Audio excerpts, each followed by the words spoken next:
Okay, so hi everybody, thanks for your patience. Now we are having the fabulous Claire Nelson here. She's going to give her presentation, and Claire, the stage is all yours.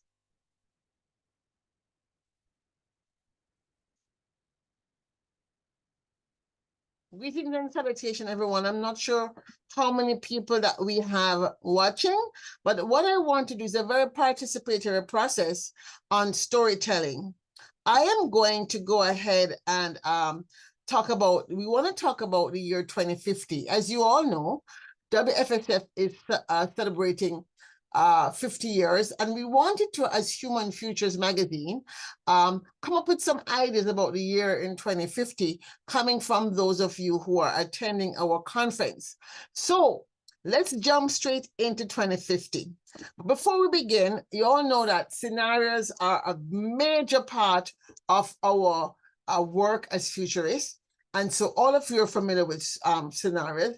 And there are many scenarios abounding on internet right now about the year 2050, and especially because we know that climate futures, many people are using the year 2050 as a drop zone year for when things have to happen or else. So we want to begin today by asking those of you who are here to just place in the chat a potential problem that you would like us to explore in this story.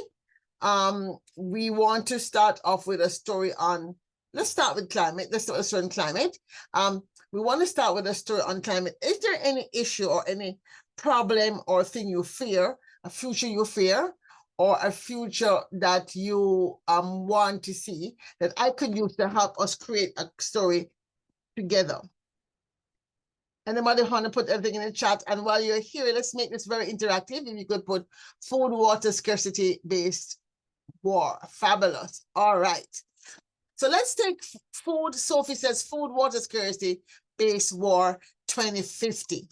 Fantastic. I love it. So that's a fear. And we have robots, which AI robots, and we have climate on skills of the futures, and we have also robots. So we have enough here. So we have a fear or a want. So the fear we have, the future we fear, is food, water scarcity based war. That is a real fear. And so I like to write very aspirational futures. And that's very hard to do sometimes because so much of our subconscious is based around television, movies. And the hardest thing, and I think, and the most important thing we can do now as futurists, smart futurists working to create hopefully a sustainable systems, is to help our clients and our communities be able to imagine plausible futures of 2050. So let's look at food and water scarcity, and let us assume that we want to write a story based on the future we want. So Sophie, let us pick a place. Do you want us to pick a continent, a country, or a local area, Sophie? What if we wanted to flip that to the future we want to show how we have avoided food and water scarcity. Do you want us to pick a place? Does anybody have a country, a continent, a region they want us to focus in on? Because sometimes writing a global story, or should we try global? I still would like to start off with a location. Does anybody want to pick a continent, a country, a city that you want to have our story based in? The more specific our story, lack of collaboration, I like that too. Globally, all right. So you want us to do a story then on how the world solved the problem of collaboration around food. So in that case, we were talking about a global story. Let's just look at what currently is if we're trying to write a plausible story. So what currently is, if somebody could take some notes, I'd appreciate it. What do we have now at some global spaces around food and water? Well, everybody knows that we have SDG 4 around hunger. Everybody knows we have an SDG on water, if I get the number of that one. So we can use as a starting point to assume that somehow we do something now that avoids our lack of collaboration.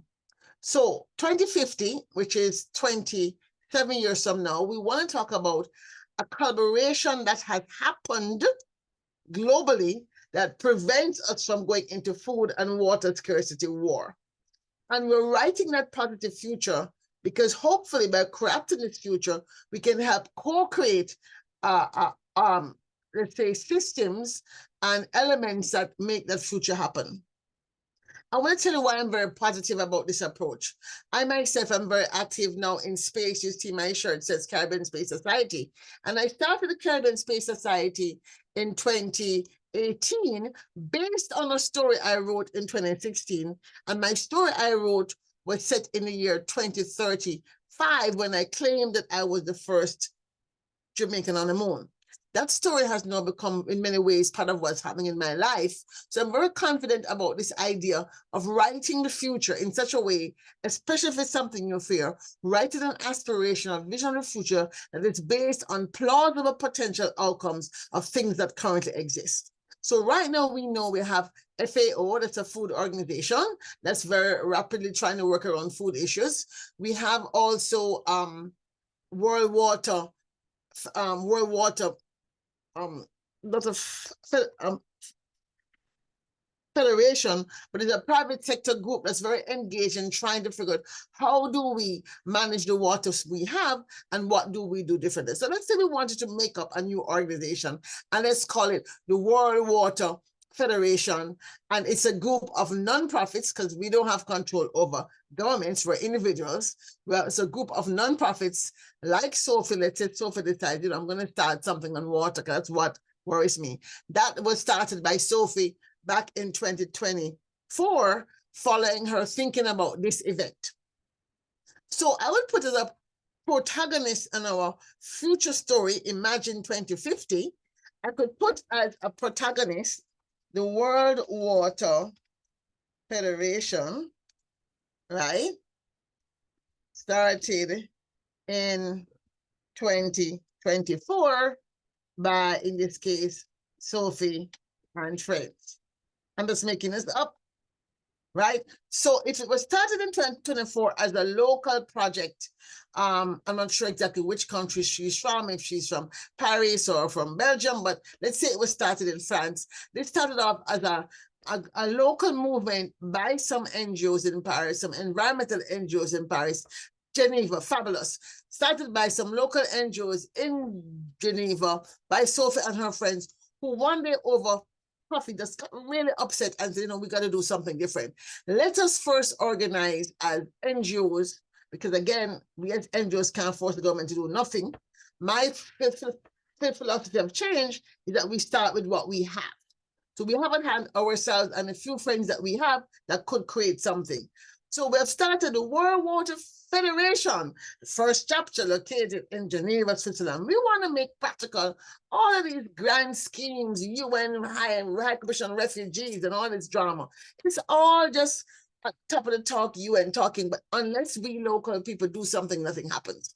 So 2050, and the announcement in the news could read, on World Water Day, I think World Water Day is in March, on World Water Day 2050, the World Water Federation is pleased to announce that it has averted local wars in the Horn of Africa, local wars in West Africa, local wars in India, and skirmishes by its utilization and the success of the community water board system that they put in place back as part of the SDGs. Now, I always, when I'm doing global work, I like to use the SDGs as a starting point because I believe that that is something that's practical, people know it, it's believable.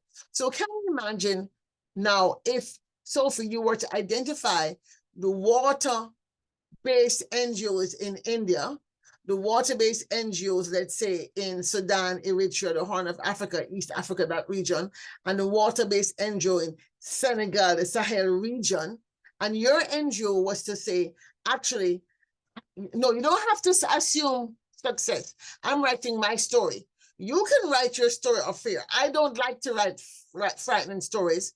And the reason why I tend not to write frightening stories, because I believe that it's very easy to write a frightening story. It's much harder to write a story where you actually have to think about what it is that we can do differently to make a change. So I never assume total collapse, because the challenge with us writing and continually writing stories of collapse is that we tend not to, in fact, avoid or come up with solutions to these problems. Now, of course, many people, if you're doing a scenario for a company, you're always going to have your worst case, your middle case, your two, and then your best case, because obviously you're going to give your client 4 stories. But if I have time and I'm going to only work on one story, and I was to say, okay, if you look at the 4 quadrants, I'm going to say, okay, one scenario could be increasing lack of water or no technology. And the other thing is lack of global organizations can't agree on certain rules. Then that quadrant in the upper right-hand corner, which is saying food and water scarcity-based war, is where you would have your, let's say, worst case story. But I am looking at the quadrant on the bottom left that would say, okay, we have dealt or come up with ways in which we can create local water-based solutions and food solutions, because there is technology to grow food in water, to provide nutrients out of water. There's technology that exists in energy systems to have totally complete food systems in a box. So quite realistically, there's no reason why we shouldn't be able to provide food and water at local levels for enough people. So to come back to my story, so let's say we had this group, and in my case, I can speak very specifically. For example, if I want to put myself in your story, I would say, so Sophie mentioned this in 2023. This all began back in 2023 at the World FSF conference when Sophie and Claire were talking, and they said, you know, we both felt the same thing. And I said, hey, I'm trying to build a conference in Northern Kenya, which is true, because I am very upset that in Northern Kenya, people are starving, even though they're oases and water. Bingo. Sophie then says, oh my God, I have a friend that goes to some school in Switzerland that actually is very interested in having her students do some work around providing solutions, food solutions in a box for rural communities in Africa. Okay, maybe Sophie doesn't know that person. And let's say Sophie is not a real person, but Sophie knows a fictional person named Anne. And she says, you know, I have a friend, Anne, that I'm going to call because she may be able to help. All of a sudden now, you have 2 protagonists who want to do something. But as we all know, in reality, the world never works in a straight way. So the first thing that could be a success in a headline in 2024 could be Sophie's group and Claire's group, Oasis and the World Water Group in 2024 launch a project to begin to explore how rural communities in the Sahel region of Africa can begin to get clean water where they live. Very small. Let's assume between 2024 and 2030, they're focused on the SDGs. And when I would craft a story, what I would do in those 6 years, I would look for, me personally, some specific technologies that already exist in the market that are able to be deployed should there, come back to you now, be the sufficient collaboration at a national level to make it happen. Usually there is not. Usually there is not. So when I'm working with community groups, I ask them to think about what could you do that you have power over that could make that shift.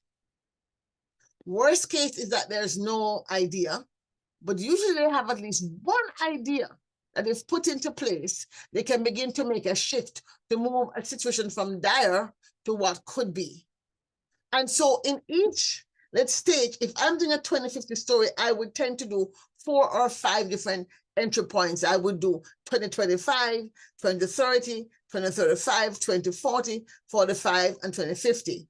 And I would include in it several, I would say, antagonistic postures or things, in this case, wildcard or crises, as we heard about recently. Our last speaker spoke about crisis. I would include in it several crises that could happen, realistic ones now, that could happen along the way. And I would speak to what would my band of change makers have to do to solve that problem.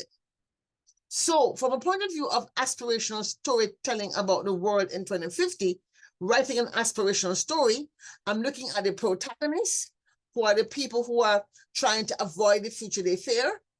And I also have to know who my antagonists are, who sometimes are the very government yourself. It could be another local group who are going to lose money based on what the protagonists want to do.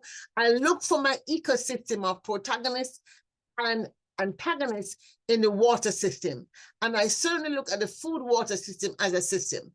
So let me see if I can bring up my slides. Hold on. I have some quick slides. It doesn't show everything, but maybe we can see here what I mean. All right. All right. So again, we're talking about story because stories are very good ways of helping us very clearly see the future we want versus the future we fear. And as I said before, I like to do aspirational stories. So a day in 2050, if we're talking about unlimited futures, we definitely don't want to talk about the future we fear. The future we want, we have to begin to see the future we want as an unlimited space, right? We're talking about space exploration. I'm very active in that. We have to begin to see that the technologies we have at hand provide ample opportunity for us to create these aspirational futures we desire.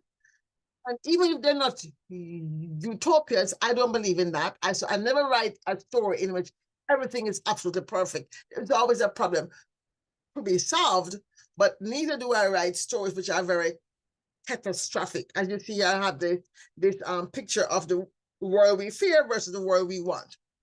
Stories we know are important. You heard a little bit about it from the previous speaker, because we need those stories to help our audience, whether it be a community organization, a private sector client, a government, begin to take your scenario that you're working on out of just numbers and make it real, make it emotive, so they can hear, feel, and taste the lives of a real person affected by this issue they're trying to solve. Today, we're trying to solve the problem of food and water. And we're saying that the way things look now, and it's quite plausible, that we could have a food and water crisis in 2050 and possibly a war unless we do something about it. What do we do now? And what is our inciting incident? We can possibly say that COVID was a wake-up call, because we know that COVID showed us many of the weaknesses in the food supply system.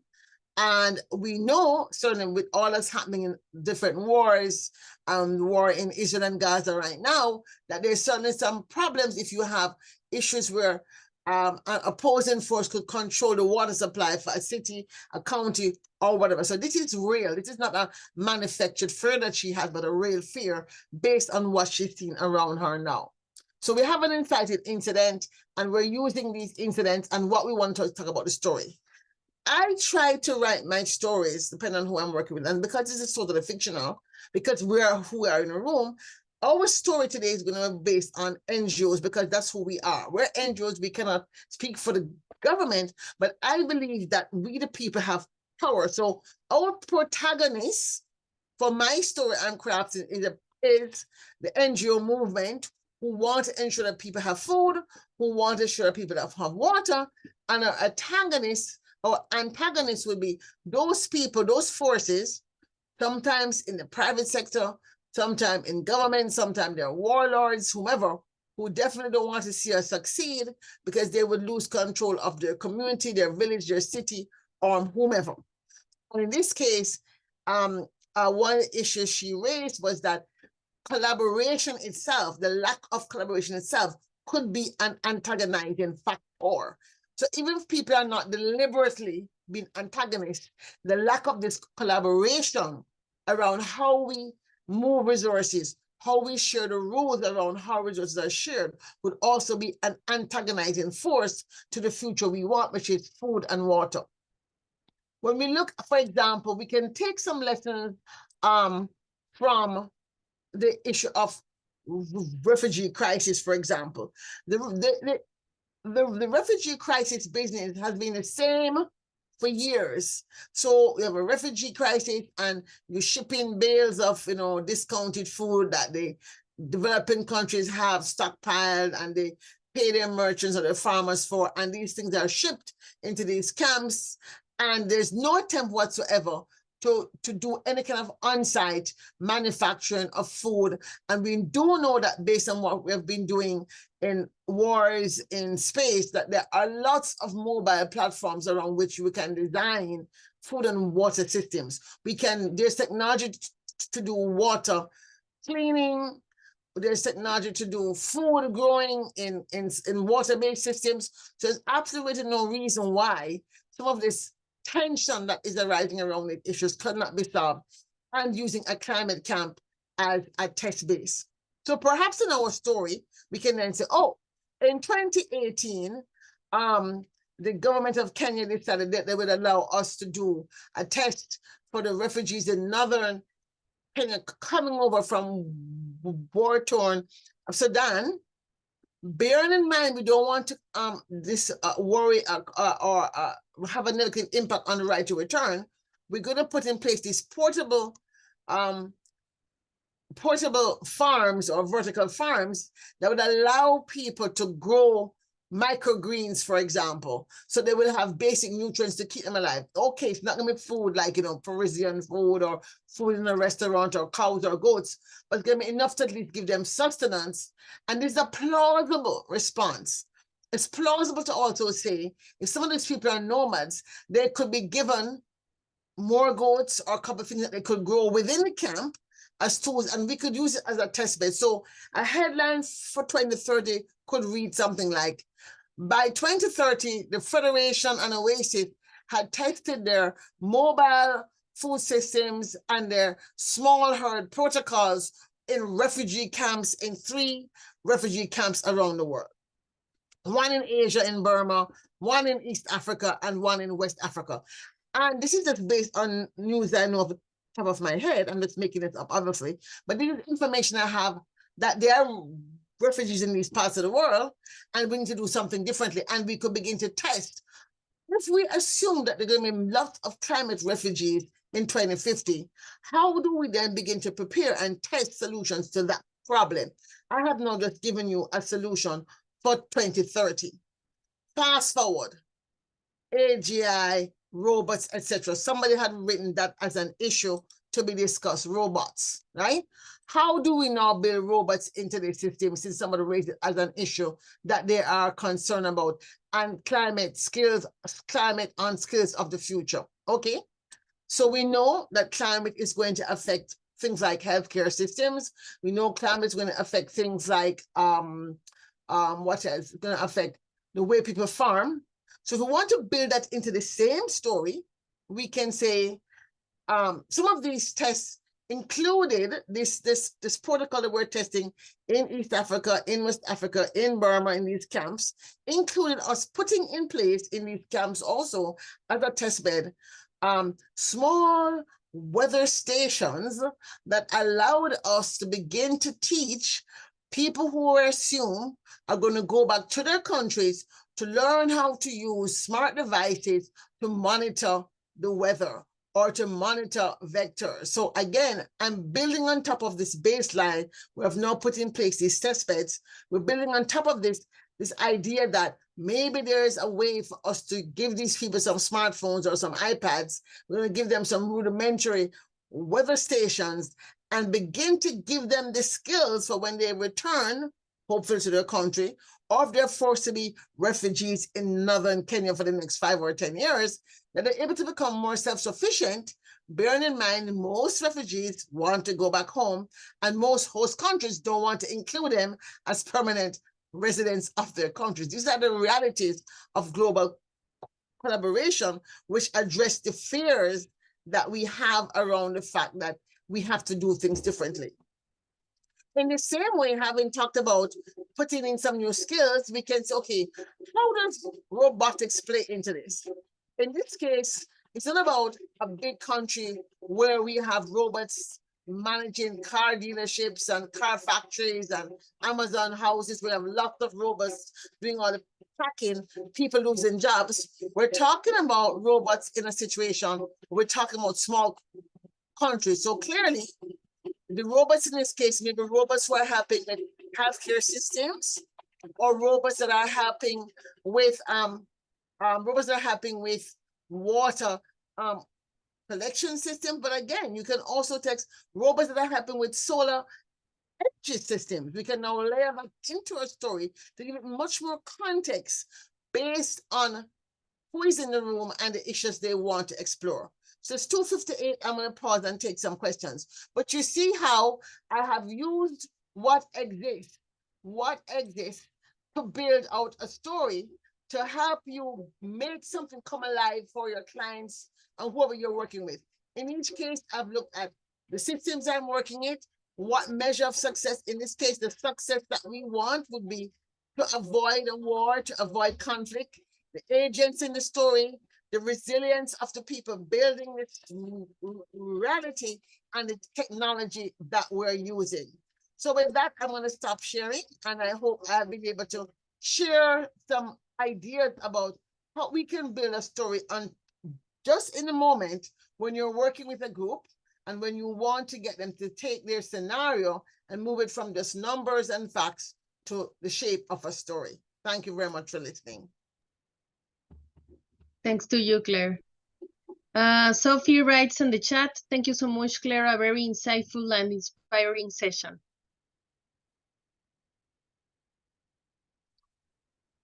Okay, anyone else, comment, questions? Any insight for Claire?